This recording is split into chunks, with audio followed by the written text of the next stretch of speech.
welcome to another episode of Entrepreneurs in Fuego. We're documenting the journey of incredible entrepreneurs and incredible people. My best friend, Neel Mehta, man. How you doing, man? Doing good, doing good. Good. Thank you for having me on the show. I thank you for coming to the show. EPIFINDER. Yeah. Tell us about the technology that you have right now, because it's helping doctors save patients and make incredible decisions. Yes. So the objective of our technology is to empower doctor-patient relationship. So doctors don't have time because they have patient after patient after patient all day. And the patients complain that the doctor just sees me for like 4 minutes, 5 minutes and doesn't listen to me. So what we have done is we have an app for both the doctor as well as the patient. So the patient, before they go and visit the doctor, they fill out all the things what is going on with them up front. So by the time they reach to the doctor, now they are able to see, now the doctor is able to see all the things which is going on with the patient, and then they can ask additional questions. So normally, let me understand this. So normally the procedure when you go to the doctor, first, your appointment is at 1 o'clock. Yeah. But 1:30, 2:30, 2:30. and you're going in. But before even you see the doctor, you have to fill out all this questionnaire, all your symptoms and everything else. So by the time that you see the doctor, there's a lot of time that has been wasted. Yes. Right? And what happens like currently when the patient goes to the clinic or a hospital, they are filling the information at that point. Right. So doctors don't have a time, by the time they see the patient, that information is fresh. But what if I say that an application allows doctors to see that information even before the patient comes to the clinic? So now they have a better understanding of what is going on with the patient by the time they see the patient in the examination room. So that is what we have done. And in order to prove that, our first focus is on epilepsy, because it's a difficult condition and very hard to diagnose. It happens in because there are many forms of epilepsy. Yeah, there are many forms of epilepsy. Sure. So for each form of epilepsy, there is a different medication and a different treatment. Over 40% of the patients are being misdiagnosed in US alone. Right. I was going to say that there's a great risk from the doctors, even as it is a specialist, to misdiagnose the type of epilepsy, and of course by misdiagnosing the epilepsy, they're going to mistreat it. They're Yes. It's just not going to. So all right. So go ahead. Yeah, so 1 in 26 people are being affected by epilepsy at any point in their lifetime. So the number is huge. It's not as huge as like cancer or diabetes, but it's unfortunately growing. Fortunately for business, it's positive. So what we have done is how we can empower doctor-patient interaction in the form of when they are diagnosing epilepsy patient. And they do it utilizing our application. And what it allows the doctor to think is, why not this and why this?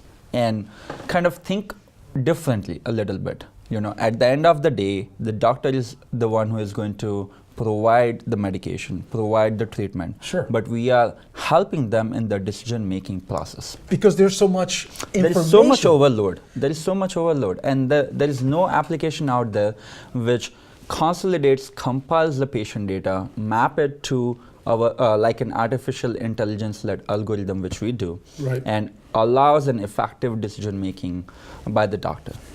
The question is, how accurate is your artificial intelligence software that is helping the doctors? Is it fairly accurate? Is it reliable? Yeah, great question. And in clinic or whenever you're talking about a biomedical concept, you have to make sure that you are not misinforming a physician, right? Sure. Because it's a liability. You are not only dealing with a machine, you are dealing with the lives of people, which is very important. So what we have done is we have started working with experts in the field of epilepsy. They are known as epileptologists. So super expert doctors who spend more than 20 years of their life just studying epilepsy alone. And they are at Mayo Clinic, Phoenix Children's Hospital, there is epilepsy care centers here in Arizona. So we have worked with them over the past 2 years and kind of tweaked our system based upon their experiential knowledge and what is out there in the form of the data, the science, and have consolidated all that information into our database so that our results, what comes out, is much more accurate, much more powerful, and now the doctor can use that information with more confidence. The reception from the doctor, does the doctor see this application as a threat, or do they see it as a tool for them to be assisted? Definitely, it's more on the second point which you mentioned, that we are assisting them, right? Each one of us has a fear that the technology or the devices are going to replace us eventually, right? And we are the ones who are creating it. It's like, it's a creative destruction. We are creating something to destroy something. So what we have done is that the patient can fill out the information, but they will not know what's going on, because by the time they submit all the information on our application, it just says them, thank you for your time, your doctor will have more information.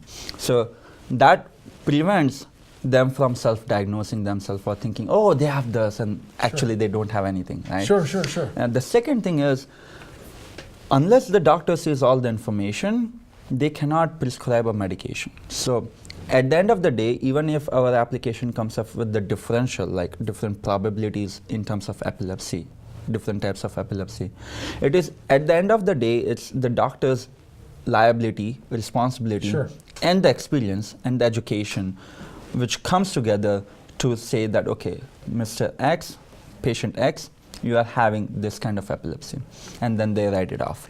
So this just allows them as like a second opinion or something which helps them in a day-to-day process.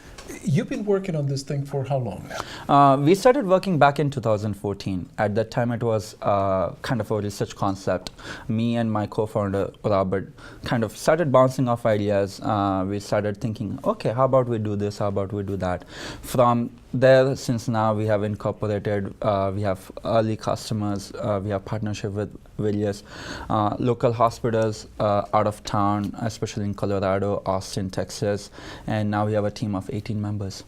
18, and so the biggest challenge, because after all, obviously this is helping the doctors make a more informed, better decisions, helping everybody, right? But your biggest challenge, because at the end of the day, this is a business. Yeah, this is a business. This is a business. Your biggest challenge thus far as a business person, what has that been?